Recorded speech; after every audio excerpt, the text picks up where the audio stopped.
جگہ پر موجود ہے میرے دوستو کہ کچھ لوگ حضرت عبداللہ ابن عباس کو انہوں نے حج میں ملاقات کی. حضرت عبداللہ ابن عباس مکے کے رہنے والے ہیں. میں نے پہلے کہا کہ جس جگہ پر جو صحابی گیا وہ لوگ اسی کے نظریے کے ماننے والے ہو گئے. احکام فروع میں عقیدہ تو وہی ہے, فروع میں اجتہادی مسائل میں. حضرت ابن عباس مکہ کے رہنے والے, طائف اور مکہ. حضرت زید بن ثابت مدنی ہے. حضرت زید بن ثابت بولے مدنی ہے. تو حضرت زید بن ثابت اور کچھ اہل مدینہ ان کی ملاقات حرم کے اندر, توجہ سنیے گا, حرم کے اندر حضرت عبداللہ ابن عباس ہوئی. السلام علیکم. کہا جی وعلیکم السلام. کہا ایک مسئلہ پوچھنا ہے آپ سے. حضرت عبداللہ ابن عباس نے کہا پوچھئے.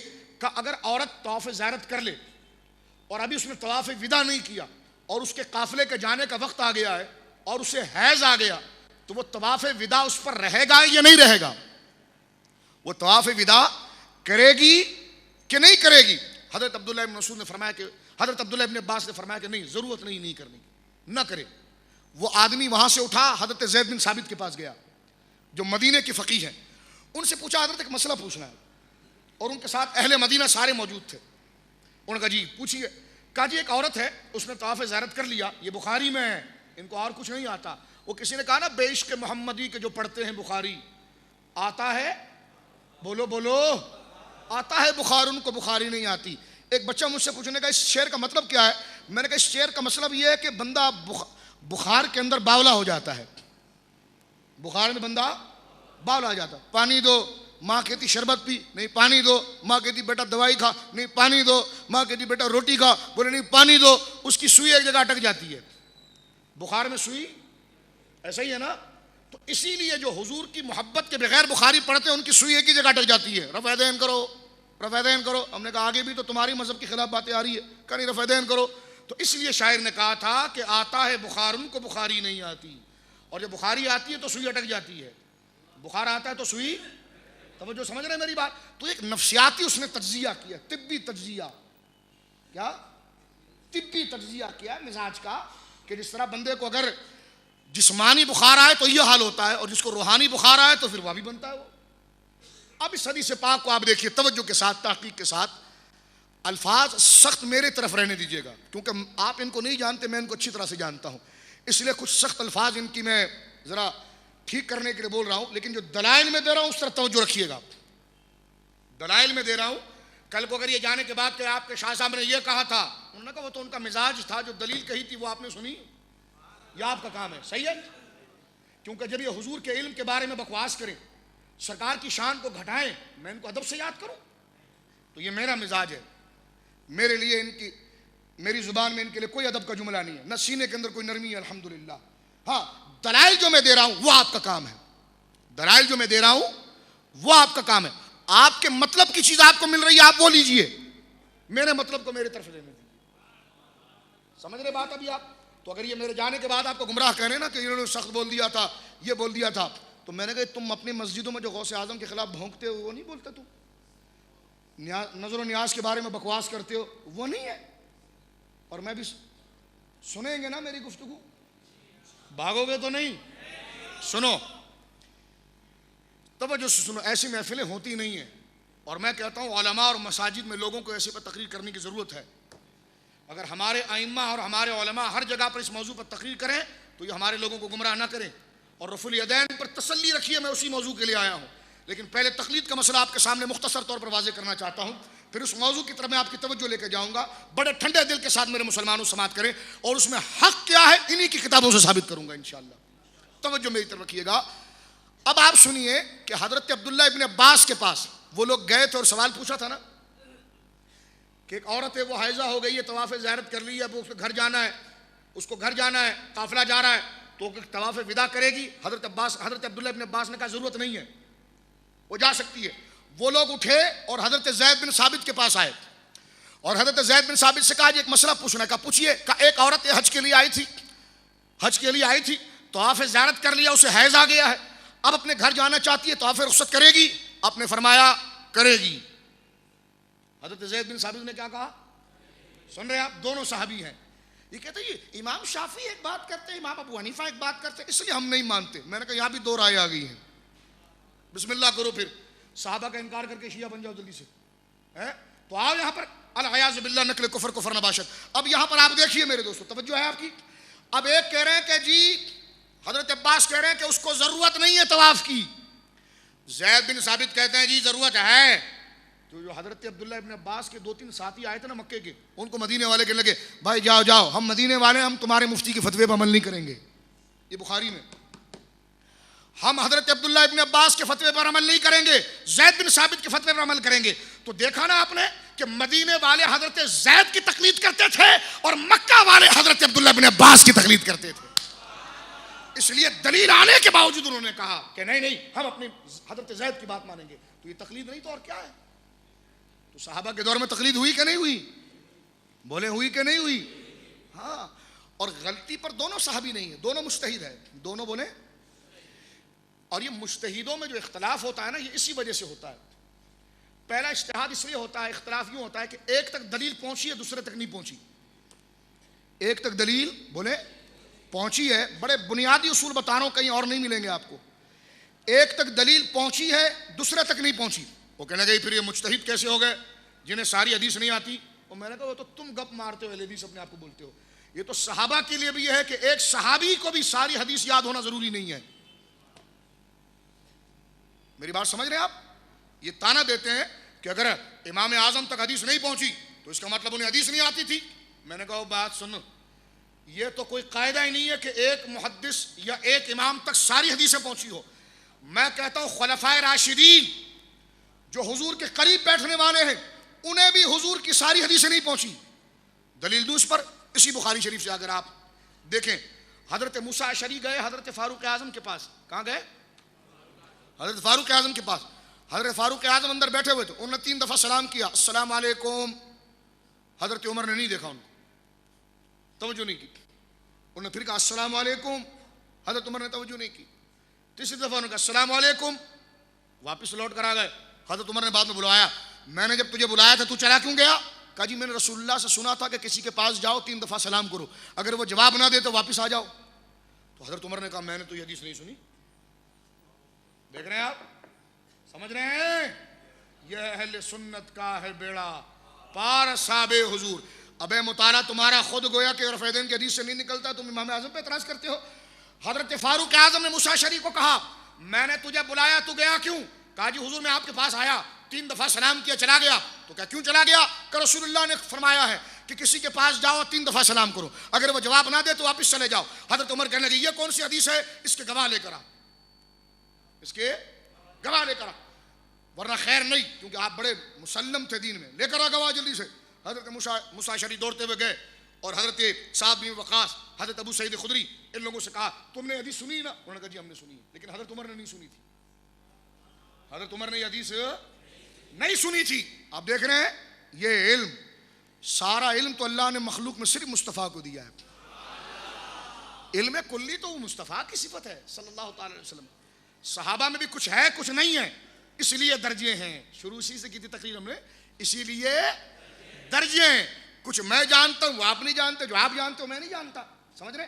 اس لیے بڑے بڑے علماء, آپ کہتے ہیں نا بڑے بڑے علماء, وہ بڑے بڑے ہوتے اس لیے کہ وہ نیچے والے سے زیادہ صلاحیت اور زیادہ جاننے والے ہوتے ہیں, اور ان سے بڑا والا ان سے زیادہ جاننے والا ہوتا ہے. توجہ ہے آپ کی؟ اب سنیے میرے دوستو, حضرت موسیٰ اشعری نے کہا بھائی جلدی کرو ورنہ حضرت عمر چھوڑیں گے نہیں مجھے. تو حضرت ابو سعید خدری کہے میں بچہ ہوں, میں جا کر کہوں گا. تو حدیث میں آتا ہے حضرت ابو سعید خدری اس وقت صحابہ میں بڑے نوجوان تھے, وہ گئے اور انہوں نے فاروق اعظم سے کہا میں نے رسول اللہ سے سنا ہے کہ سرکار نے فرمایا کہ کسی کو 3 دفعہ سلام کرو, اور اگر وہ جواب نہ دے تو واپس ہو جاؤ. تو یہاں پر آپ نے دیکھا کہ ایک حدیث حضرت ابو موسیٰ کے پاس تھی اور حضرت عمر کے پاس نہیں تھی, حضرت عمر کے پاس نہیں تھی. تو مجتہد کا جو اختلاف ہوتا ہے وہ ایک تو کئی وجہ سے ہوتا ہے, ایک تو ان کے اپنے اصول ہوتے ہیں. ایک میرے دوستو ایک بات یہ ہوتی ہے کہ ایک تک دلیل پہنچی ہے ایک تک نہیں پہنچی, ایک تک دلیل پہنچی ہے. اور دوسری بات میں آپ کو بتا رہا ہوں یہاں پر اختلاف کیوں ہوتا ہے. ایک وجہ یہ کہ اختلاف یوں ہوتا ہے کہ ایک بات کو ایک دوسرا اینگل سے سوچ رہا ہے, ایک دوسرے اینگل سے سوچ رہا ہے, لیکن دونوں کا نفس کا دخل نہیں ہے, اللہ کی رضا. دونوں کے لیے کیا ہے بولے توجہ میں, اللہ کی رضا, نفس کا دخل نہیں. اگر ایک دوسرے زاویے سے سوچ رہا ہے اور دوسرا دوسرے زاویے سے سوچ رہا ہے تو وہ اپنی آسانی کے لیے نہیں سوچ رہا بلکہ اللہ کے خوف سے سوچ رہا ہے. اس لیے حضور نے فرمایا مجتہد اگر صحیح فیصلہ کرے گا تو اسے 2 اجر ہے، اور اگر غلط فیصلہ کر گیا تب بھی 1 اجر ہے، کیونکہ وہ فیصلہ نفس کے لیے نہیں ہوتا ہے، اللہ کے دین کی آسانی کے لیے ہوتا ہے۔ اب اس پر آپ بخاری ہی سے سنیے، آپ سرکار علیہ الصلوۃ والسلام نے جو ارشاد فرمایا تھا بنو قریظہ کے بارے میں کہ جناب عصر کی نماز تم نے جا کے بنو قریظہ میں پڑھنی ہے، ٹھیک ہے، صحابہ کو کہا۔ اب جب صحابہ کرام علیہم رضوان روانہ ہوئے تو تاخیر ہو گئی جانے میں، تو راستے میں عصر کا وقت آ گیا۔ اب صحابہ میں 2 گروہ ہو گئے، صحابہ میں 2 گروہ ہو گئے۔ ایک گروہ کہنے لگا میں تو یہیں پر نماز پڑھوں گا، دوسرے کا نہیں، سرکار نے بنو قریظہ کا کہا تھا، تو اس نے جو دلیل دی، اس نے کہا اس لیے کہ اگر ہم جلدی نکلتے تو وہاں تک پہنچ جاتے، لیکن نماز نہیں چھوڑیں گے۔ انہوں نے کہا نماز کا کیا مسئلہ ہے، سرکار نے حکم دیا تھا وہاں پڑھنا، وہاں پڑھیں گے۔ تو آدھوں نے نماز راستے میں پڑھ لی، اور آدھوں نے جہاں حضور نے کہا تھا وہاں پڑھی۔ ایک نے نماز عصر گزرنے کے بعد وہاں پر پڑھی، مغرب کے وقت میں پڑھی، اور ایک نے عصر ہی کے وقت میں راستے میں پڑھی۔ کتنی بڑی بات ہے۔ جب دونوں حضور کے پاس آئے تو حضور سے ایک نے کہا کہ حضور میں نے راستے میں پڑھی۔ کہا کیوں پڑھی راستے میں؟ کہا کہ حضور وہ نکلنے میں تاخیر ہو گئی تھی اس لیے راستے میں پڑھی۔ سرکار نے کہا تو نے ٹھیک کیا۔ دوسرے کو کہا تو نے نماز کہاں پڑھی؟ کہا حضور آپ نے تو کہا تھا اس قبیل میں پڑھنا۔ تو کہا کب پڑھی؟ تو کہا نماز تو نکل گیا تھا، وقت تو نکل گیا تھا، لیکن آپ نے کہا تھا وہاں پڑھنا ہے، لہٰذا میں نے وہاں پڑھا۔ سرکار نے فرمایا تو نے بھی ٹھیک کیا۔ اب آپ دیکھیں یہ رائے کا اختلاف نہیں ہے، لیکن یہ عقیدے کا اختلاف نہیں ہے۔ عقیدے کا اختلاف گمراہی ہے، عقیدے کا اختلاف بدعت ہے، عقیدے کا اختلاف کفر ہے، اور فروع کا اختلاف رحمت ہے۔ فروع کا اختلاف تاکہ اس کی دونوں جہتیں وہاں پر واضح ہو جاتی، دونوں جہتیں، سن رہے میری بات، دونوں جہتیں۔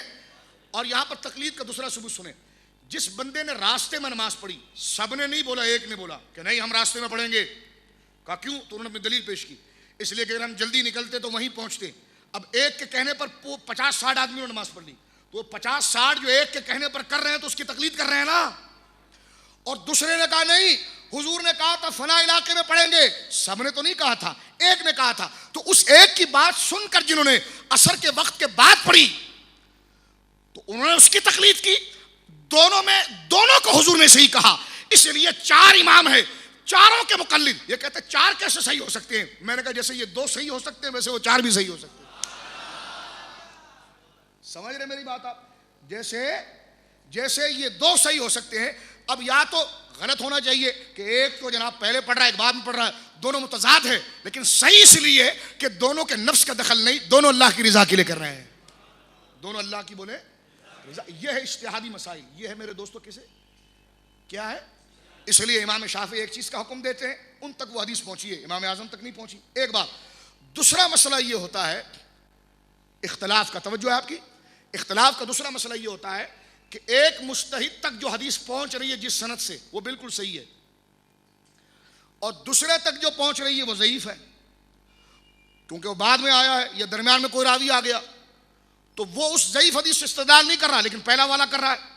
تو امام اعظم ابو حنیفہ تک جو حدیث پہنچتی ہے وہ 2 واسطے سے پہنچتی ہے۔ کتنے؟ آپ خود تابعی ہیں، بسا اوقات تو آپ خود کسی صحابی سے پہنچ کے سرکار کے دربار تک پہنچتے ہیں، ٹھیک ہے، تو یہ جل و قدر سند ہے۔ یا آپ اپنے شیخ اور وہ کسی تابعی اور وہ کسی صحابی سے سن کر پہنچتے ہیں، تو جو سند حضور سے قریب حضرت امام اعظم کی ہے وہ امام شافعی کی نہیں، وہ امام احمد کی نہیں، کیونکہ امام احمد تو بعد والے ہیں۔ تو پتہ چلا اگر امام شافعی امام اعظم کی کسی حدیث کو اگر رد کرتے ہیں اس لیے کہ امام اعظم کے بعد شاید کوئی راوی ضعیف آ گیا، لیکن جو امام اعظم تک پہنچی تھی وہ تو سارے صحیح تھے، اس لیے امام اعظم نے اس پر عمل کیا، امام شافعی نے عمل نہیں کیا۔ سمجھ رہے میری بات آپ؟ پڑھے لکھے آپ لوگ ہیں، سمجھ رہے میری بات آپ؟ اس کو میں اور آسان کروں گا تو پوری رات گزر جائے گی، سمجھ رہے؟ اب اس سے تھوڑا لوٹ کر آپ پیچھے کی طرف آئیے اور اس مضمون کو آپ سمجھیے۔ تقلید پر یہ بنیادی دلیلیں بن گئی ہیں، تقلید پر، اور یہ ثابت ہوا کہ صحابہ کے دور میں تقلید تھی، تو کہتے ہیں انہوں نے نام کیوں نہیں رکھا ابو بکری یا عمری یا عثمانی یا علی، جس طرح تم اپنے آپ کو حنفی شافعی کہتے ہیں؟ تو میں نے کہا اس کی وجہ یہ ہے کہ اس وقت کسی بعض مسائل میں تقلید ہوتی تھی، بعض مسائل پر تقلید ہوتی تھی، اس لیے کہ فقہ کے اصول مدون نہیں ہوئے تھے۔ یہ اگر آپ سے کہنا نماز فرض ہے، روزہ فرض ہے، تو ان اہل حدیثوں سے میں نے کئی سوالات کر دیے درمیان میں، آپ اس کو بعد میں تقریر سنو تو اس کو لکھتے رہنا۔ ایک سوال ان سے یہ بھی کریں گے، آپ نے کہا نماز فرض ہے، کہنا کہ جہاں نماز فرض ہے، کہنا یہ فرض کیا ہوتا ہے؟ ان سے پوچھنا فرض کیا ہوتا ہے؟ تو یہ پھر کہیں گے جی فرض دو قسم کا ہوتا ہے، ایک ہے فرض اعتقادی اور ایک ہے فرض عملی۔ ان سے پوچھنا رسول اللہ نے فرمایا تھا یہ؟ کہنے لگا نہیں، امام اعظم نے فرمایا تھا۔ تو جس چیز کو تم فرض کہہ رہے ہو یہ اصطلاح امام اعظم نے نکالی، جس کو واجب کہہ رہے ہو یہ اصطلاح امام اعظم نے نکالی، جس کو سنت کہہ رہے ہو یہ اصطلاح امام اعظم نے نکالی، جس کو مستحب کہہ رہے ہو یہ اصطلاح امام اعظم نے نکالی۔ تو ساری چوری تو تم نے ہمارے گھر سے کی ہے، اور خود چور جو ہے وہ کوتوال کو ڈانٹے، میں نہیں، ہمارے دو اصول ہے۔ دیکھ رہے ہیں آپ کتنا بڑا ظلم ہے اہل سنت پر، کس طرح یہ ہمیں بدنام کرتے ہیں۔ سارا ہم سے لیا، میرے غم کو سمجھ رہے ہیں آپ، میرے دکھ کو سمجھ رہے ہیں آپ، کہ سارا ہم سے لیا۔ ہمارے علماء نے جانوں کا نذرانہ پیش کیا، ہمارے علماء نے قرآن و سنت کو جمع کیا، سب ہم سے لیا، اور ظالموں نے اسی تھال میں چھید کر کے ہمارے بزرگوں کو کافر کہا۔ سارا ہمارا طریقہ لیا۔ تو میری بات اگر آپ کو سخت لگتی ہے تو آپ کا دل امت کے لیے نرم نہیں ہوتا کہ جناب ایک تو چوری کرتے ہیں، اوپر سے کہتے ہیں ہم حق پر ہیں، اوپر سے کہتے ہیں ہم حق پر ہیں۔ پوری دنیا آپ گھوم لو، غیر مقلد کہیں نظر نہیں آئے گا آپ کو۔ سعودی عرب جو ان کی سب سے بڑی سپورٹ ہے نا، وہ بھی کہتے ہیں ہم حنبلی ہیں، وہ بھی جان چھڑاتے ہیں۔ میں نے کئی دفعہ سعودی علماء سے بات کی ہے، میں نے کہا تم ہمارے پاکستان کی طرف وابی غیر مقلد ہو؟ کہنے لگا نہیں ہم حنبلی ہے، وہ جاہل ہیں۔ غیر مقلد جاہل ہوتا ہے۔ اب ہندوستان پورا حنفی، پاکستان پورا حنفی، انڈونیشیا پورا حنفی، بنگلہ دیش حنفی، تو یہ سارے علاقے پوری دنیا کو آپ دیکھ لیں تو 100% لوگ چاروں اماموں کے ماننے والے ہیں۔ اور یہ کہنا جناب کہ ہم ہی مسلمان ہیں، تو ساری دنیا سارے مسلمان ایک طرف، یہ ایک طرف۔ سورہ آل عمران میں پتہ ہے اللہ کیا کہتا ہے؟ اللہ کہتا ہے جس طرف سارے مسلمان ہو اس طرف ہو جاؤ۔ اب آپ نے سنا، کہیں آپ نے دیکھا کہ غیر مقلدوں کی حکومت ہے؟ کویت والے کہتے ہیں حنبلی، کویت والے اپنے آپ کو کیا کہتے ہیں؟ حنبلی۔ عراق والے کہتے ہیں ہم حنبلی، ٹھیک ہے۔ سعودیہ والے کہتے ہیں ہم حنبلی، دبئی والے کہتے ہیں ہم حنبلی، پاکستان والے کہتے ہیں اکثریت حنفی، انڈونیشیا کہتی اکثریت حنفی، ہندوستان کہتا اکثریت حنفی، افریقہ کہتا اکثریت حنفی، بنگلہ دیش کہتا اکثریت حنفی، شام کہتے اکثریت جناب عراق، اور اسی طرح مصر، اور یہ تمام علاقے حنبلی، شافعی، مالکی سے ملے ہوئے ہیں۔ افریقہ کے اکثر علاقے جو ہے پیچھے کی طرف کے وہ امام مالک سے ملے ہوئے ہیں۔ کہیں آپ کو نظر نہیں آئے گا جو ایک لمبی داڑھی والا کہہ کہ میں اہل حدیث، سب یہ کہتے ہیں حنفی، شافعی، مالکی یا حنبلی۔ تو لائن تو یہ غلط نکال رہے ہیں، اور آپ کہتے ہیں حق پر کون؟ ساری امت ایک طرف۔ اب قرآن سنیے، قرآن فیصلہ کرے گا کہ ہم نے چلنا کس کے پیچھے، ٹھیک ہے۔ سورہ آل عمران، قرآن کہتا ہے وَمَن يُشَاقِقِ الرَّسُولَ مِن بَعْدِ مَا تَبَيَّنَ لَهُ الْهُدَىٰ۔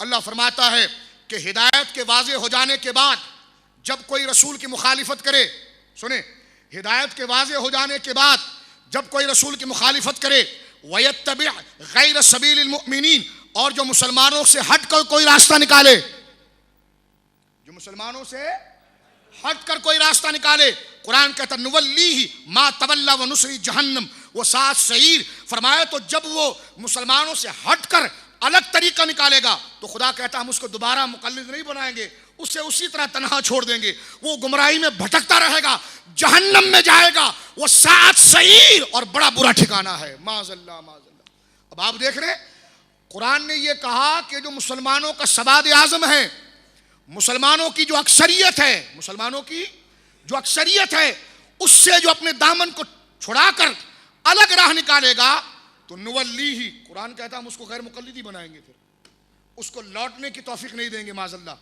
اسے ہم لوٹنے کی توفیق نہیں دیں گے، اسے انجام بتائیں گے کہ سارے مسلمان ایک کام کر رہے ہیں تو سب سے الگ کام کر رہا ہے۔ تو ساری دنیا کے مسلمان، اور ساری بات چھوڑیے میرے دوستو، جتنے محدثین، جتنے اولیاء جو قبروں کے اندر ہیں، جن کو تم بھی رحمت اللہ علیہ کہتے ہیں اور ہم بھی رحمت اللہ علیہ کہتے ہیں، ان میں کوئی غیر مقلد نہیں گزرا، یا تو کوئی شافعی تھا، یا کوئی حنبلی تھا، یا کوئی مالکی تھا، یا کوئی حنفی تھا۔ تو جذبات میں ناراض نہ ہونا، تسلی سے سنو کس راہ چل رہے ہو، کس راستے پر جا رہے ہو، کس کا ساتھ دے رہے ہو، کیوں اپنے لیے مصیبت موڑ لے رہے ہو۔ تم تو دعا کرتے تھے خدا سے کہ یا اللہ اچھوں کے نقش قدم پر چلیں گے، ارے اپنی آخرت سدھارو میرے دوستو، مرنے سے پہلے توبہ کر لو۔ سارے مسلمان جس نظریے کی طرف ہے اس سے ہٹ کر تم اپنا راستہ نکال رہے ہو، اور قرآن نے کہا کہ نولیہ ما تولا ونصلی جہنم وساعت سعید، جس طرف وہ گھوم گیا ہم اسے بھٹکاتے رہیں گے یہاں تک کہ وہ برے ٹھکانے والی جہنم میں چلا جائے گا۔ ایک دفعہ باواز بلند توبہ کریں، استغفر اللہ ربی من کل ذنب واتوب الیہ۔ میرے دوستو مناظرے کے حوالے سے نہیں کہہ رہا، نصیحت کے حوالے سے کہہ رہا ہوں، بڑے دردمندانہ جملے کہہ رہا ہوں، اپنا ایمان بچائیے۔ اور قرآن نے دیکھے ابھی یہاں پر واضح کر دیا کہ وہی سبیل حق ہے جس پر ساری امت ہے، جس پر ساری امت۔ یہ کہتا ہے جی ہم 8 رکعت پڑھتے ہیں، میں نے کہا جی حرم میں تو 20 رکعت ہوتی ہے۔ ایک غیر مقلد، میں رمضان میں عمرے پر گیا تھا ایک دفعہ، وہ سری لنکا سے آیا، کسی اسلامی بھائی نے مجھے کہا کہ یار یہ ہمارا فلانا لگتا ہے اور یہ جو کہتا ہے کہ 8 رکعت ہوتی ہے۔ میں نے حرم خدا میں اسے بٹھایا، یہ اتنے متعصب ہے، ہمیں کہتا ہے جی حرم میں ایسا نہیں ہوتا۔ میں نے کہا تو حرم میں بھی 8 رکعت نہیں ہوتی۔ آج کل تو چینل عام ہے، اب میرے کو دلیل دینے کی ضرورت کیا ہے؟ وہ عبد الرحمن سدیس پورے 20 رکعت پڑھاتا ہے۔ کتنے پڑھاتا ہے؟ 20 رکعت۔ یا تو وہ صحیح ہے تم صحیح، اب میں تم پر ڈھکیلتا ہوں، یا وہ صحیح یا تم صحیح۔ اب آپ دیکھیے میرے دوستو، وہ کہنے لگا، مجھ سے کہنے لگا نہیں حرم میں ہوتا ہے تو کیا ہوتا ہے؟ میں نے کہا یہ بولی تو ہی بولتا تھا کہ جو حرم میں ہوتا ہے وہ ٹھیک ہوتا ہے۔ اب اگر حرم میں 20 رکعت ہو رہی ہے اور تو اپنے دیوڑوں میں 8 رکعت پڑھ رہا ہے تو تو 8 رکعت ہی اپنے نظریے کو صحیح کرنے کے لیے 20 رکعت کو چھوڑ رہا ہے۔ بتاؤ انہوں نے اپنے نفس کی اتباع کی ہے یا خدا کی اتباع کی ہے؟ نفس کی اتباع کی ہے۔ غیر مقلد ہوتا وہ جو نفس کا متبع ہوتا ہے، وہ نفس کا متبع ہوتا ہے۔ تھوڑا یہاں سے لیا، تھوڑا وہاں سے لیا، تھوڑا وہاں سے لیا، تھوڑا وہاں سے لیا۔ ہم کہتے نہیں ایک سے ہی لو، ایک سے ہی لو، ادھر ادھر سے نہ لو، کیونکہ ادھر ادھر سے لینا 2 وجہ سے غلط ہے۔ کیونکہ ایک امام کسی مسئلے کو جائز کہہ رہا ہے، ایک ناجائز کہہ رہا ہے، دونوں پر بیک وقت عمل نہیں ہو سکتا، یہ محال ہے۔ ایک وجہ تو یہ ہے، ایک امام کسی مسئلے کو جائز کہتا ہے، ایک ناجائز کہتا ہے۔ اگر تم کہو نہیں تقلید ہے لیکن عام ہونی چاہیے، تو میں نے کہا دیکھو پھر جواز اور عدم جواز دونوں پر بیک وقت کیسے عمل ہوگا؟ خون نکلنے سے وضو ٹوٹتا ہے اور نہیں ٹوٹتا ہے، دونوں پر کیسے عمل ہوگا؟ امام اعظم کے نزدیک ٹوٹ جاتا ہے، امام شافعی کے نزدیک بولے نہیں ٹوٹتا۔ تو اگر خون بہ رہا ہے اور بیک وقت دونوں فتویٰ دیا جائے جی ٹوٹتا بھی اور نہیں بھی ٹوٹتا ہے، اگلا بولے گا مولوی صاحب سیدھی بات کرو یار، یہ کیا بات ہے کہ ٹوٹتا بھی ہے نہیں بھی ٹوٹتا ہے؟ تو ایسا تو کوئی بھی مسئلہ نہیں ہوگا، ایسا تو کوئی مسئلہ ہی حل نہیں ہوگا، ٹھیک ہے، ایسا تو کوئی مسئلہ ہی حل نہیں ہوگا۔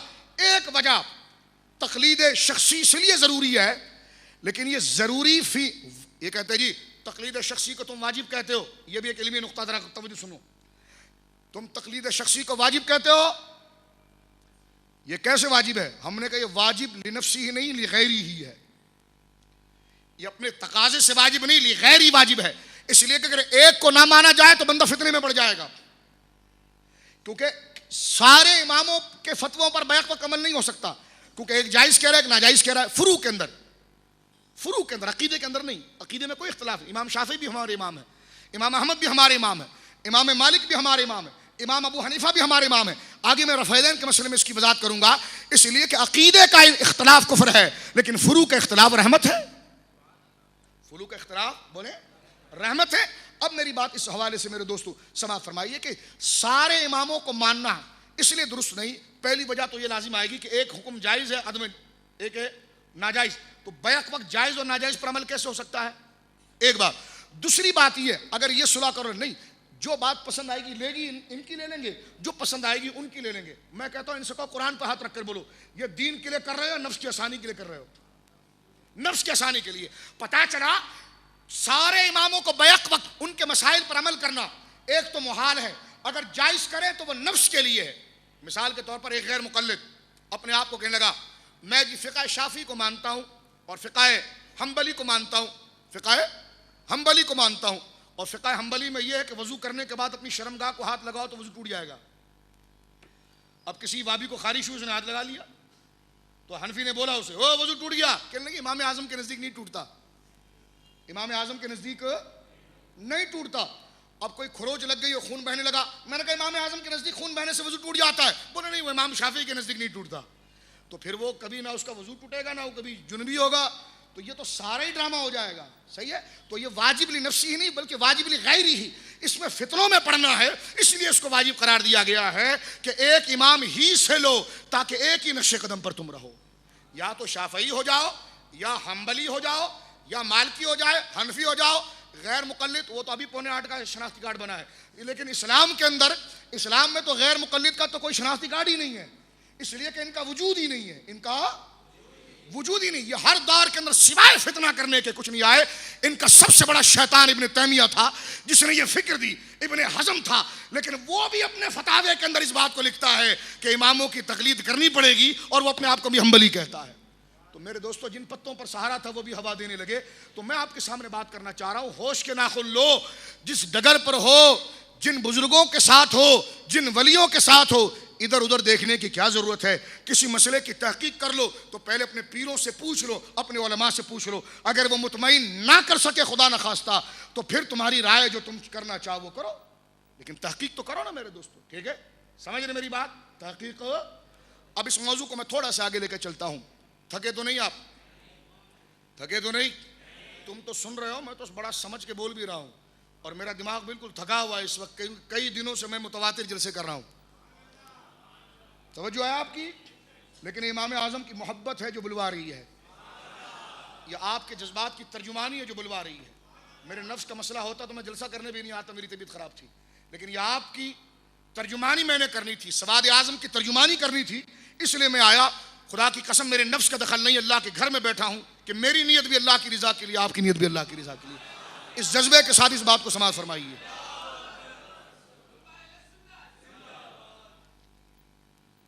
ایک اور آیت ہے، قرآن کہتا ہے الیوم اکملت لکم دینکم، ہم نے دین کو مکمل کر دیا. قرآن کہتا ہے نا، توجہ ہے. یہ ہم سے کہتے ہیں دین مکمل ہو گیا تو تقلید کی کیا ضرورت. میں نے کہا واہ سمجھدار، تیرے جیسے لوگ ہوتے ہیں اس لیے تو تقلید کی ضرورت ہوتی ہے. اب ذرا سنیے آپ کہ نہیں الیوم اکملت لکم، دین مکمل ہو گیا تو اب تقلید کی کیا ضرورت. میں نے کہا دیکھو میری بات سنو، دین مکمل ہو گیا تو پھر شرعی حکم دو چیزوں پر ہے، یا تو سماجی یا انسان کی ضروریات. سماجی یا انسان کی ضروریات، یہی ہے. اب دین مکمل ہو گیا تو پھر ہر مسئلے میں دین یا تو ہاں بولے گا یا نہ بولے گا. اب ان سے پوچھو انشورنس کا مسئلہ جائز ہے ناجائز ہے؟ یہ چپ.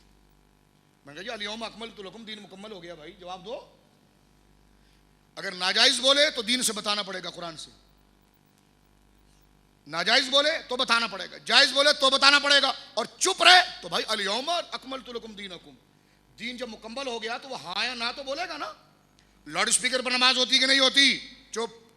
کیونکہ میں نے پابند کیا کہ قرآن سے دکھائے گا، حدیث سے دکھائے گا. ہوتی ہے بتا حدیث، نہیں ہوتی بتا حدیث. چپ ہو گیا. اور میں نے کہا بھائی دین مکمل ہو گیا، تو ہی پڑھ رہا تھا، میں نے تو نہیں پڑھا، تو تو خود اپنے آپ کو پھنسوا گیا. ابھی وہ کہتا ہے نا الجھا ہے پاؤں یار کا زلف دراز میں، لو آپ اپنی دام میں صیاد آ گیا. یہ تو پڑھ رہا تھا سورہ المائدہ. وہ قرآن کی آخری آیت ہے الیوم اکملت لکم دینکم واتممت علیکم نعمتی. دین مکمل ہو گیا. میں نے کہا جی دین مکمل ہو گیا ہے، بالکل مکمل ہو گیا ہے، قرآن کی آیت ٹھیک ہے، لیکن مسئلہ بھی تو حل کرو نا. پھر مجتہد صاحب، غیر مقلد صاحب، مسئلہ بھی تو حل کرو. لمبی صرف داڑھی پر لمبا ہاتھ نہ مارو، مسئلہ بھی حل کرو. مسئلہ یہ حل کرو کہ بتاؤ الکحل امیز دوائیوں کا استعمال جائز ہے ناجائز؟ لاؤڈ اسپیکر پر نماز ہوتی کہ نہیں ہوتی؟ ہوائی جہاز میں نماز ہوتی کہ نہیں ہوتی؟ لوہے کی گھڑی پہن کر نماز ہوتی کہ نہیں ہوتی؟ صحیح ہے. یہ سارے مسائل کو واضح کرو اور اس کی تمام چیزوں کو اچھی طرح سے ذکر کرو. انتقال خون، ایک مریض ہے، اس کا حادثہ ہو گیا، ایکسیڈنٹ ہو گیا ایک آدمی کا، اس کو خون کی ضرورت ہے. مفتی صاحب بتاؤ خون دینا جائز ہے ناجائز ہے؟ اگر جائز ہے تو قرآن بتاؤ، ناجائز ہے تو قرآن بتاؤ. دین مکمل ہو گیا، ہاں یا نہ بولنا پڑے گا. کچھ سمجھ رہے ہو میری بات؟ تو سبحان اللہ بول دو. یہ مجھے تو یوں لگ رہا ہے جس طرح میں کیو ٹی وی پر ایک تنہا کیمرے پہ تقریر کر رہا ہوں. بولو سبحان اللہ. اب میں پوچھنا چاہتا ہوں، بتائیے ٹیلی فون پر نکاح ہوگا کہ نہیں ہوگا؟ یہ سارے سوال ان سے پوچھنے تم نے. ٹیلی فون پر نکاح ہوگا کہ نہیں ہوگا؟ اگر ہوگا تو قرآن حدیث، نہیں ہوگا تو قرآن حدیث. کیوں؟ دین مکمل ہو گیا، ہاں یا نہ تو بولنا ہی پڑے گا. ہاں یا نہ تو. ٹیلی ویژن پر چاند کا اعلان ہوتا، حضرات کل عید ہے، حضرات کل پہلا روزہ ہے. یہ ٹیلی ویژن پر اعلان معتبر ہے کہ نہیں چاند کا؟ اور رؤیت خوردبین کے ساتھ اسے دیکھنا، جبکہ رسول نے فرمایا تھا آنکھوں سے دیکھنا.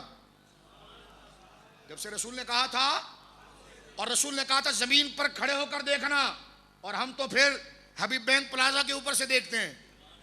اور یہ بھی ہوتے ہیں حافظ محمد سلفی بھی ہوتے ہیں پیچھے، مفتی منیر برمان صاحب کے پیچھے. مفتی صاحب تو خیر بادشاہ حنفی ہیں تو ان کے لیے تو کوئی مسئلہ نہیں ہے، لیکن یہ غیر مقلد بھی پیچھے کھڑا ہوتا ہے. اور یہ بھی کبھی کبھی آپ نے ٹی وی پہ دیکھا ہوگا، یہ بھی تھوڑا تھوڑا جھانک رہا ہوتا ہے اس میں کہ چاند کہاں پر ہے. تو وہاں پر تو پوچھے بھائی بخاری کی حدیث یہ تھی کہ زمین پر کھڑے ہو کر دیکھنا ہے. سوال ہے نا. اب مجھے بتاؤ ٹیلی ویژن پر چاند کی خبر معتبر ہے کہ نہیں ہے؟ تو دلیل دو. ایسا ہی لکھا ہوا دینا پڑے گا. نہیں دراصل اس وقت ایسا ہوتا ہے. میں نے کہا یہ قیاس نہیں چلے گا، تیرا چکر میں نے پہلے عوام کو بتا دیا ہے. قیاس کیونکہ ہم اہل حدیث، ہمارے دو اصول، اللہ اس کا رسول، تو اللہ اور رسول سے ثابت کرے گا. تو یہ اللہ اور اس کے رسول سے ثابت کرے گا اس چیز کو. اور پھر ٹیلی ویژن پر اعلان کی معتبر ہے غیر معتبر واضح کرنا پڑے گا. کیوں کہ دین مکمل ہو گیا ہے، اور جب دین مکمل ہو گیا تو یہاں کہے گا یا نہ کہے گا. اسی طرح ٹیلی فون پر وکیل بنانا، یہ نکاح کرنا، وہ معتبر کہ غیر معتبر؟ دین مکمل ہو گیا، ہاں یا نہ بولو کہنا پڑے گا. تو یہ تمام چیزیں اعضاء کی پیوند کاری آج کل ہمارا جدید مسئلہ ہے. اعضاء کی پیوند کاری، اعضاء کی پیوند کاری، گردہ منتقل کرنا، انتقال دم، انتقال خون، یہ سارے جدید مسائل ہیں. اور میں نے کہا بنس روڈ پر تم کیا صرف چوتھے دن اونٹ ہی کاٹتے ہو، یا وہاں پر بیٹھ کر 3 طلاق اور رفع دین کے فتوے دیتے ہو، یا تمہارا مذہب اہل حدیثوں کا تمام مسائل پر حاوی ہے؟ کہنے کہ نہیں ہر مسئلے پر حاوی ہے. میں نے کہا پھر جواب دینا اس کا جو میں سوال کر رہا ہوں. جواب دے اس مسئلے کا کہ اعضاء کی پیوند کاری شرعاً جائز ہے ناجائز؟ انتقال خون شرعاً جائز ہے ناجائز؟ لاؤڈ اسپیکر پر نماز شرعاً ناجائز ہے جائز؟ ٹیلی ویژن پر اعلان رؤیت کا اور اس کا اعلان چاند کا جائز ہے ناجائز؟ ٹیلی فون پر نکاح جائز ہے ناجائز؟ الکوہل آمیز دوائیں جائز ناجائز؟ ٹیسٹ ٹیوب بیبی کا یہ عمل جائز ہے ناجائز؟ انشورنس بیمہ جائز ہے ناجائز؟ لاٹری جائز ہے ناجائز؟ یہ تمام چیزوں کو، ان تمام چیزوں کو، لاٹری میں نے ضمناً ذکر کیا، انشورنس وغیرہ کی مکمل صورت جو ہے، یہ تمام چیزیں تو قرآن و حدیث سے منصوص نص بنص صریح عبارتوں سے ثابت کر، یا ہاں یا کیوں دین مکمل ہو گیا ہے. دین پھر کہتے ہیں یار یہ تو میں تھک گیا، اب تو ہی بتا. میں نے کہا دین مکمل ہونے کا معنی یہ ہے کہ دین نے اصول دے دیے ہیں. دین نے، رسول اللہ نے فرمایا ایسا، قرآن کہتا ہے ایسا لڑو کافروں سے کہ ان پر روب آ جائے. روب ایک اصول آ گیا، روب ایک اصول آ گیا. صحابہ نے تلوار بنائی، ہم نے میزائل بنایا. اب تلوار اور میزائل صورت نہ لگے لیکن اصول ہمارے پاس روب کا تھا. جس سے دشمن ڈرے گا وہ اصطلاح استعمال کیا جا سکتا ہے. تو قرآن ہے اصول پہ، قرآن اصول ذکر کرے گا، سنت اصول ذکر کرے گی، اور اصول سے جو مسائل نکالے جائیں گے اس پر عمل کو تقلید کہا جائے گا. سمجھے میرے دوستو؟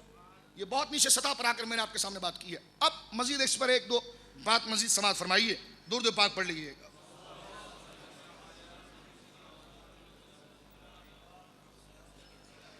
میں نے پہلے عرض کیا تھا آپ کے سامنے کہ دنیا میں 2 ہی طبقے ہیں. کتنے مل کر کہو؟ کتنے؟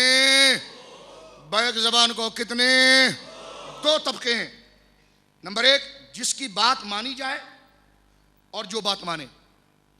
جس کی بات مانی جائے اور جو بات مان رہا ہے. تیسرا طبقہ کہیں نہیں ہے. تو جس کی بات مانی جائے وہ مجتہد، جو مان رہا ہے وہ مقلد. تیسرا تو کوئی بھی نہیں ہے. تیسرا ہے کوئی بیچ میں نہیں. تو یہ پتہ نہیں کہاں سے آ گئے کہ جی اماموں کا کوئی اعتبار نہیں.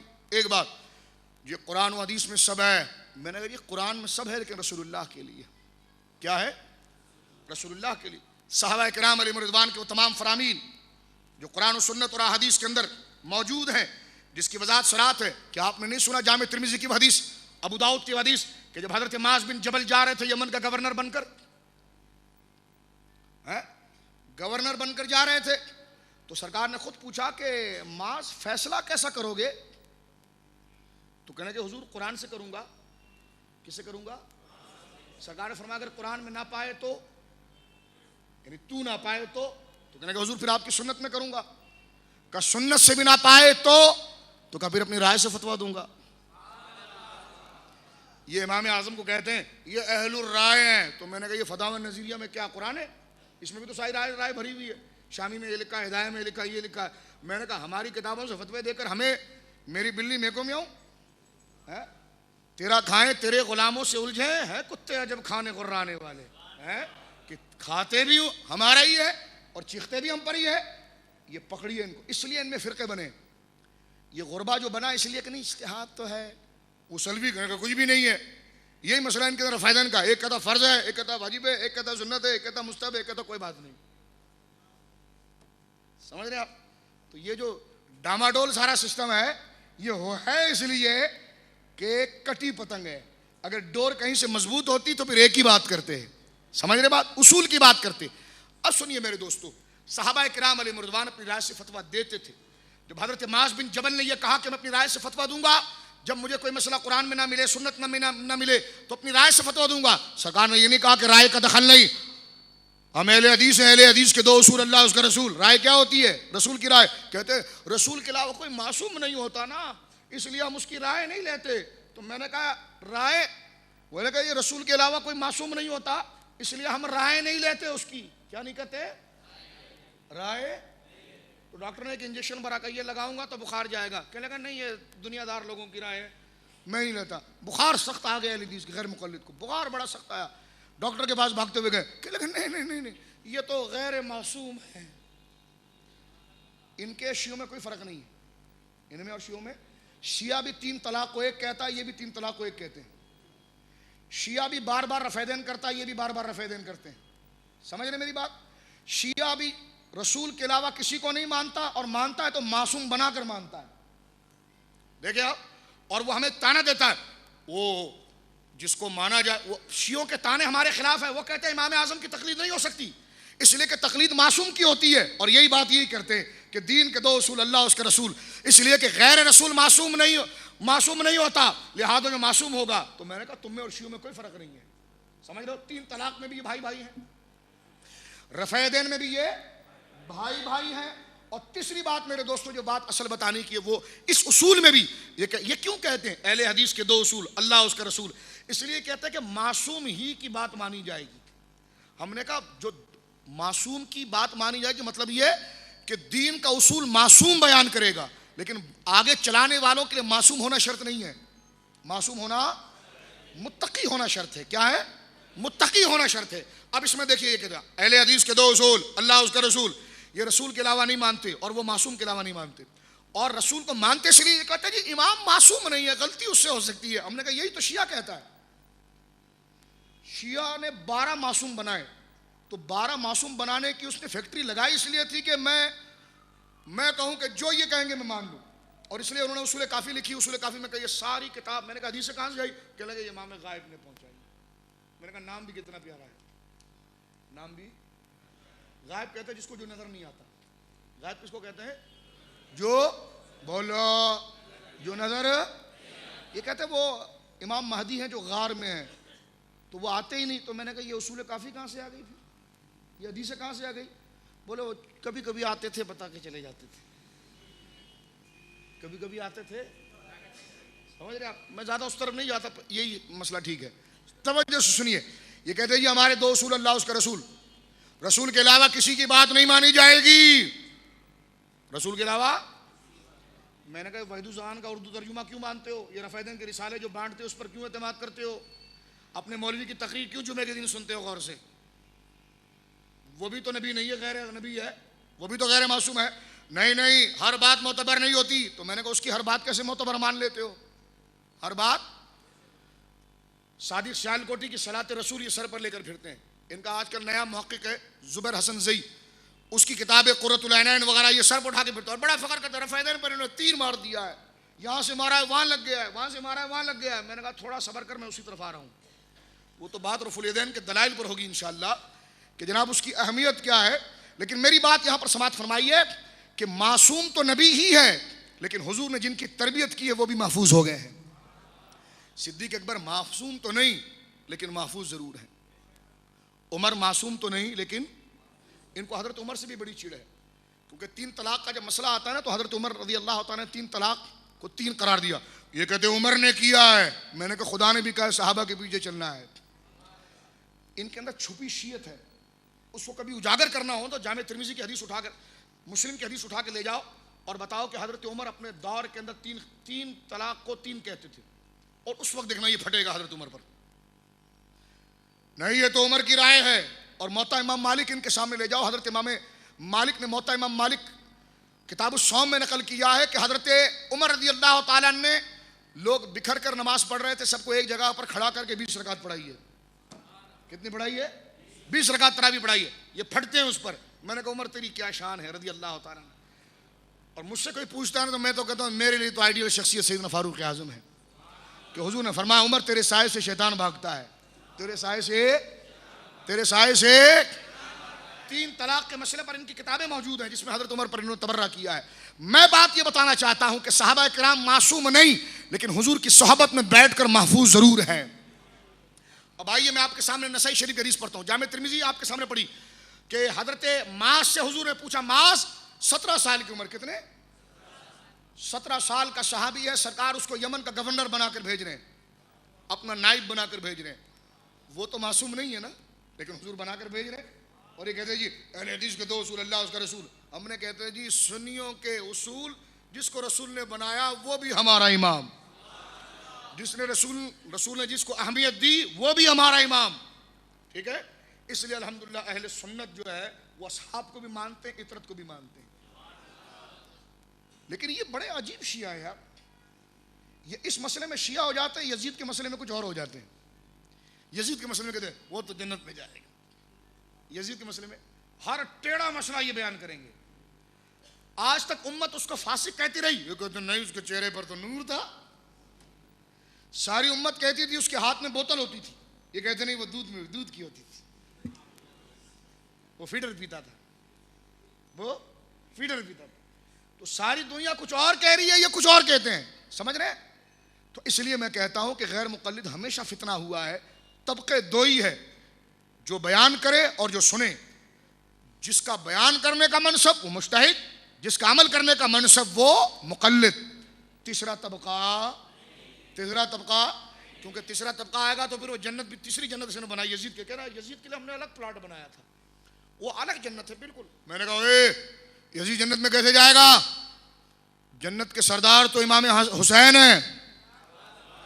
حضور نے فرمایا کہ جنت کا سردار، جنت کے نوجوانوں کا سردار حسن و حسین ہے۔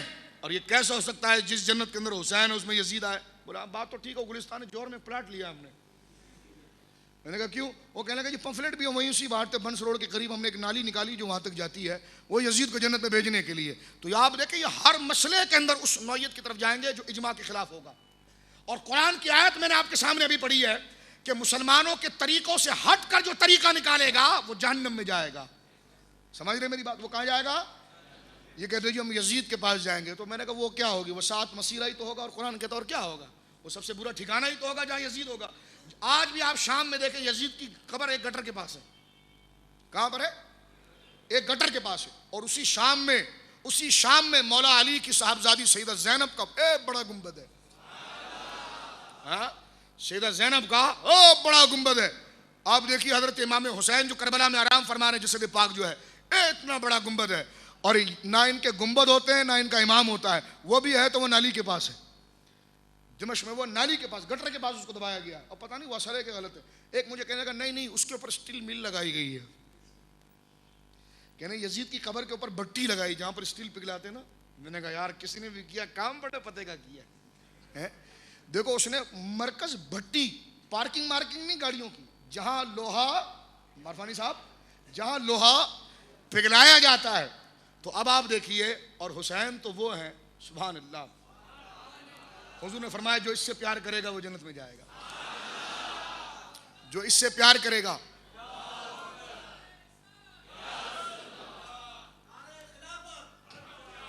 اب جو بات میں کر رہا ہوں نا اصولی طور پر وہ غیر مقلد قیاس اور اجتہاد کے منکر ہیں۔ کس کے ہیں؟ ہمارے 2 اصول، یہ شیعوں کا طریقہ ہے۔ کس کا طریقہ ہے؟ اس لیے حضرت عمر سے بھی بھاگتے ہیں۔ اب میری بات ذرا یہاں پر سنیے، میں نے کئی حوالے آپ کی خدمت میں اس حوالے سے ذکر کیے ہیں۔ حضرت معاذ بن جبل رضی اللہ تعالیٰ عنہ وارضاہ عنہ، جب انہوں نے کہا کہ یا رسول اللہ میں اپنی رائے سے فتویٰ دوں گا، سرکار آگے بڑھے اور سینے سے لگایا اور کہا یا اللہ تیرا شکر ہے جس نے تو نے اپنے رسول کے قاصد کو ایسی ذہانت کی توفیق عطا فرمائی ہے۔ میں نسائی شریف آپ کے سامنے آخر میں پڑھ رہا ہوں اس موضوع کو سمیٹتے ہوئے۔ حضرت عبداللہ ابن مسعود کے پاس نسائی شریف جہاں پر قضا کا بیان ہے، قضا و فیصلے اور احکام کا بیان ہے، ایک شخص نے آپ سے پوچھا کہ ایک عورت ہے جس کا انتقال ہو گیا یا اس کو طلاق ہو گئی، جو بھی ہے، لیکن جس وقت اس کا نکاح ہوا تھا تو مہر متعین نہیں ہوا تھا۔ کیا نہیں ہوا تھا؟ بولے مہر متعین نہیں ہوا تھا۔ اب کیا ہے؟ طلاق ہو گئی یا وہ عورت انتقال کر گئی تو آپ کو نکاح ختم ہو گیا ہے، اب اس عورت کے لیے مہر کیا ہوگا؟ آپ بڑے اس میں پریشان ہوئے۔ آپ نے کہا تھوڑی دنوں کے بعد آنا۔ کیا فرمایا؟ کہتے ہیں جی 1 مہینے تک حضرت عبداللہ بن مسعود نے صحابہ کی جماعت کے ساتھ مشاورت کی کہ وہ عورت جس کا وقت نکاح مہر متعین نہ ہو، مسئلہ ذرا سنیے اور ان سے بھی اس کا جواب لیجئے، کہ وہ عورت جس کا وقت نکاح مہر متعین نہ ہو اس سے طلاق ہو جائے تو مہر کا تقاضا تو کرے گی نا، وہ بولے کرے گی نہیں کرے گی؟ یا مر جائے تو شوہر پر قرضہ تو رہے گا نا، مہر تو قرضہ رہے گا نا اس کا، تو اب مہر کیا ہوگا؟ مہر تو متعین ہی نہیں ہوا تھا، مہر تو متعین ہی نہیں ہوا تھا، تو وہ کیا ہوگا؟ حضرت عبداللہ مسعود نے جب سوال سنا تو بڑے پریشان ہوئے، کیونکہ ایک سے ایک سوال عوام کرتی ہے، بڑے سے بڑا عالم بھی دنگ رہ جاتا ہے کہ اس نے ایسا سوال پوچھا جو میں نے سنا ہی کبھی نہیں۔ کچھ دن پہلے مجھے کسی نے سوال کیا جو حضور علیہ السلام کے سر مبارک کو جو حج کے اندر جنہوں نے آپ کا حلق فرمایا تھا، یعنی سرکار علیہ السلام کا جو حلق کرتے تھے جس کو ہم عام زبان میں حجام کہتے ہیں، وہ کون تھا؟ میں نے اس کا ہاتھ پکڑ لیا، میں نے کہا تو بڑا سچا عاشق ہے یار، سوال تو نے ایسا کیا جو میرے علم میں بھی نہیں ہے۔ میں نے کہا لیکن تو نے مجھے ایک موضوع دے دیا، اس ایک چکر میں انشاءاللہ مجھے ہزاروں محبت کی باتیں مل جائیں گی۔ تو میں نے خیر اس کو تلاش بھی کیا اور مختلف کتابوں میں اس کو دیکھا بھی اور نشانات بھی لگائے۔ صرف اس حوالے سے میں عرض کرنا چاہتا ہوں کہ علم کل اللہ رب العالمین نے مخلوق میں اپنے محبوب مصطفیٰ کو عطا فرمایا، اس لیے کہ وہ وحی کے ذریعے دیا جاتا تھا۔ کس کے ذریعے؟ حضور کو کسی چیز کا علم نہیں، اللہ نے وحی بھیج دی، اللہ نے وحی بھیج دی اور وحی کے ذریعے آپ کو علم عطا فرما دیا، علم عطا فرما دیا۔ تو ہم اہل سنت جو علم غیب کے قائل ہیں وہ وحی کے ذریعے ہی قائل ہیں۔ کس کے ذریعے؟ ذالک من انباء الغیب نوحی الیک، ذالک من انباء الغیب، انباء الغیب، اے محبوب یہ غیب کی خبریں ہیں جو ہم تجھے دے رہے ہیں۔ تو جس کو غیب کی خبریں دیں گے اسے غیب کا علم نہیں ہوگا؟ یہ کہتے ہیں یہ بہت الٹے ہیں، یہ کہتے ہیں غیب کی خبریں تو وہی ہوتی ہے لیکن نبی کو غیب نہیں آتا۔ میں نے کہا واہ سمجھدار آدمی، نبی کو غیب کی خبر دے رہے ہیں، غیب کا علم نہیں۔ مثال کے طور پر وہ بیٹھا ہوا ہے، اس کو کسی نے کہا کہ بھائی تیری موٹر سائیکل کوئی لے کے بھاگ گیا، تیری موٹر سائیکل لے کر وہ بھاگ گیا، تو وہ ہنسے گا یا دوڑ کر جا کر دیکھے گا؟ دیکھے گا نا، کیونکہ اس حادثے کی خبر سے اسے علم ہو گیا، ہو میرے ساتھ یہ ہوا۔ تو میں نے کہا جب تجھے موٹر سائیکل کی بات کی خبر دی جائے تو تجھے علم ہوتا ہے نا، تو بلا تشبیہ نبی کو غیب کی خبر دی جائے تو غیب ہی کا علم ہوتا ہے، کیونکہ علم آتا ہی خبر کے ذریعے ہے، لیکن خبر صادق ہونی چاہیے۔ خبر جب علم نافع ہوگا، خبر کہ علامہ تفتزانی نے، علماء بیٹھے، علامہ تفتزانی نے نہیں لکھا ذرائع علم میں سے اسی بات کو لکھا ہے نا کہ جناب پہلی چیز یہ خبر صادق ہے۔ تو اب آپ سنیے، حضرت عبداللہ بن مسعود سوچنے لگے، حضرت عبداللہ بن مسعود بولے سوچنے لگے اور پریشان ہوئے کہ اس کا کیا جواب ہوگا کہ جب نکاح ہوا تھا تو مہر متعین نہیں ہوا۔ مہر متعین اس ٹائم پر فارم تو نہیں چلتے تھے نا کہ قاضی صاحب پہلے پوچھے سکہ رائج الوقت، جس طرح پوچھتے نا قاضی صاحب سکہ رائج الوقت، بولے سکہ نہیں نوٹ چل رہا ہے، کہا نہیں وہ سکے کے حکم میں ہے، تو وہ کاغذ پر لکھتے تو نہیں ہے نا، بولو لکھتے ہیں؟ اس دور میں نہیں لکھتے تھے۔ تو اب سوال ہوا حضرت عبداللہ بن مسعود رضی اللہ تعالیٰ عنہ وارضاہ عنہ سے کہ ایک عورت ہے جو مر گئی یا اس کو طلاق ہو گئی، مہر متعین نہیں تھا، اب اس کا مہر کیا ہوگا؟ نکاح ہوا، مہر نہیں تھا، طلاق ہو گئی، تو اب شوہر کچھ نہ کچھ تو دے گا نا، اس کو مہر دے گا، تو مہر کیا متعین ہے؟ کیا مہر مانگے گی؟ کیا سوال کرے گی؟ کتنا پیسہ لے گی؟ آپ بڑے پریشان ہوئے، اس سے کہا کہ تم بعد میں آنا، بعد میں 1 مہینہ گزر گیا۔ کتنا ہے؟ نسائی شریف میرے سامنے ہے کہ آپ نے جناب جو ہے وہ درود پاک پڑھیے گا،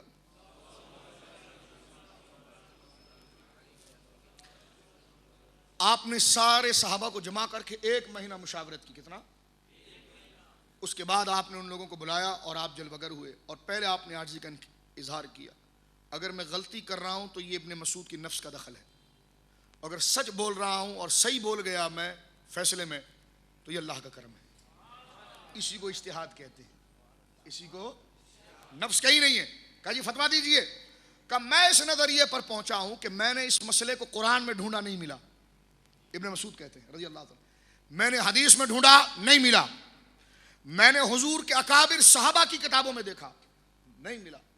میں اپنی رائے سے فتویٰ دیتا ہوں، وہ یہ ہے کہ اس کا مہر مثل ہوگا. مہر مثل سے مراد کہ جو اس کے خاندان میں سب سے خوبصورت لڑکی یا جو اس کے مزاج کی، اس کی صورت کی تھی، اس کا جو مہر متعین ہوا تھا وہ مہر مثل ہوگا. یہ فتویٰ آپ نے بول کر خاموش ہوئے تو 2 صحابی کھڑے ہوئے. انہوں نے کہا اللہ کی عزت کی قسم یہی فیصلہ ہم نے رسول اللہ کو کرتے ہوئے دیکھا ہے، یہی فیصلہ ہم نے حضور کو کرتے ہوئے دیکھا. اس سے پہلے حدیث نہیں تھی آپ کے پاس. حضرت عبداللہ بن مسعود بہت خوش ہوئے اور خوش ہو کر کہنے لگے یا اللہ تیرا شکر ہے کہ میری رائے تیرے رسول کی رائے کے موافق نکلی.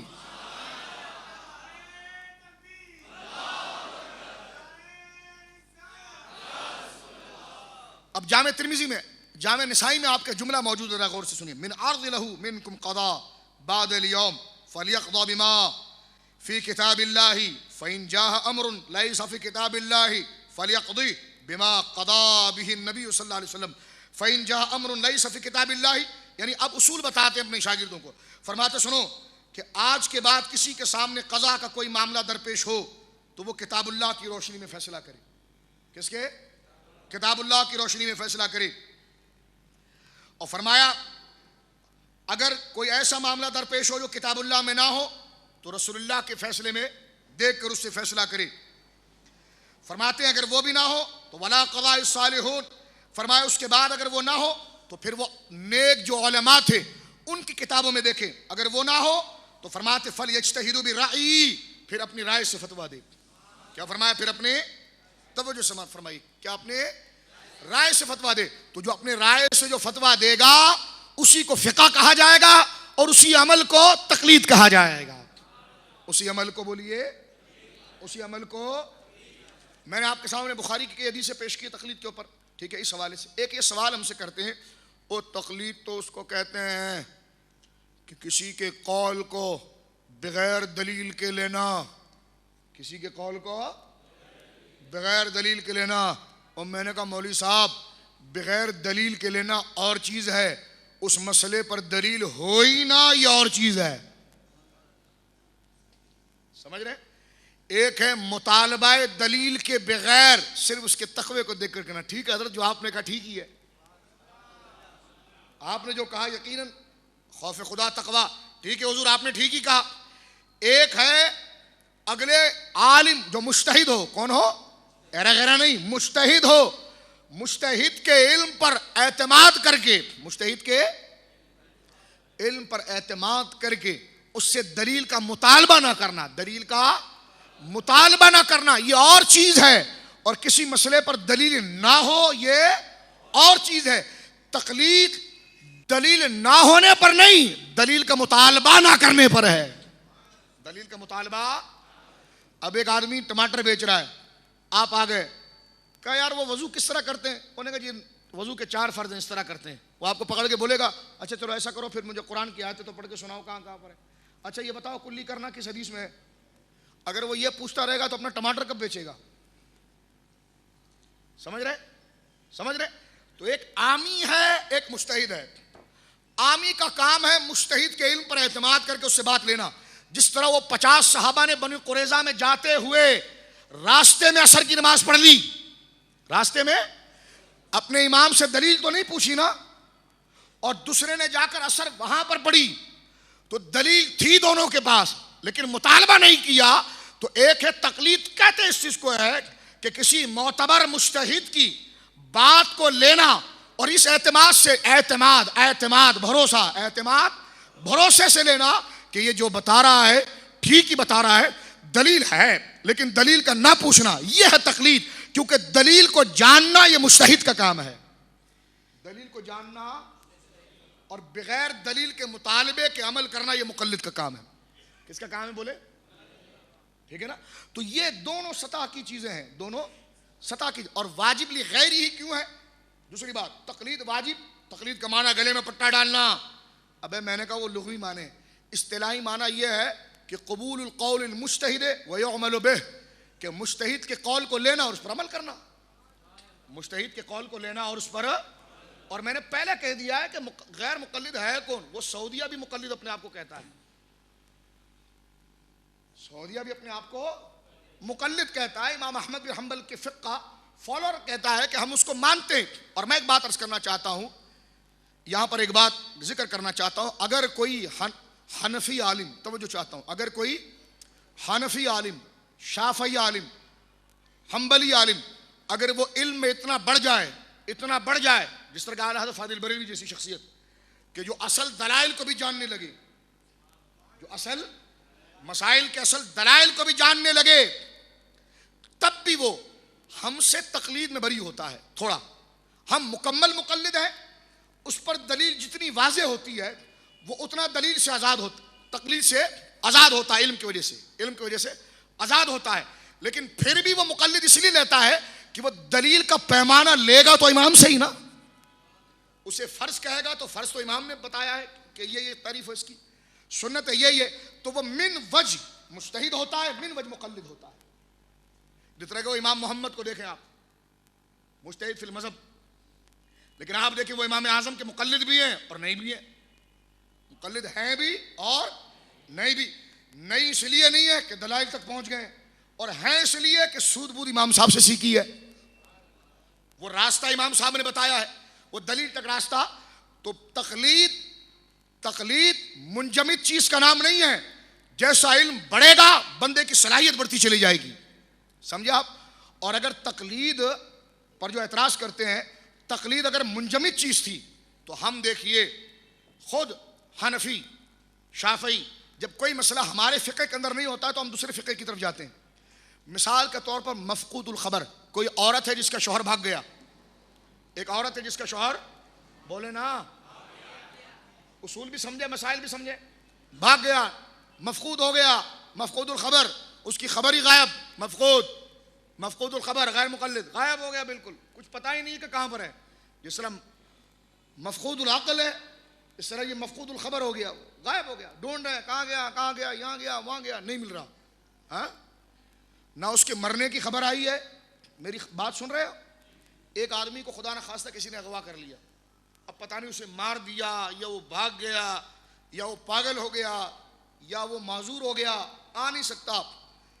عورت جوان ہے اور مرد جو ہے مفقود ہو گیا. اب وہ قاضی کے پاس جا کر کہتی میرے لیے کیا حکم ہے, میں کتنا انتظار کروں اپنے شوہر کا.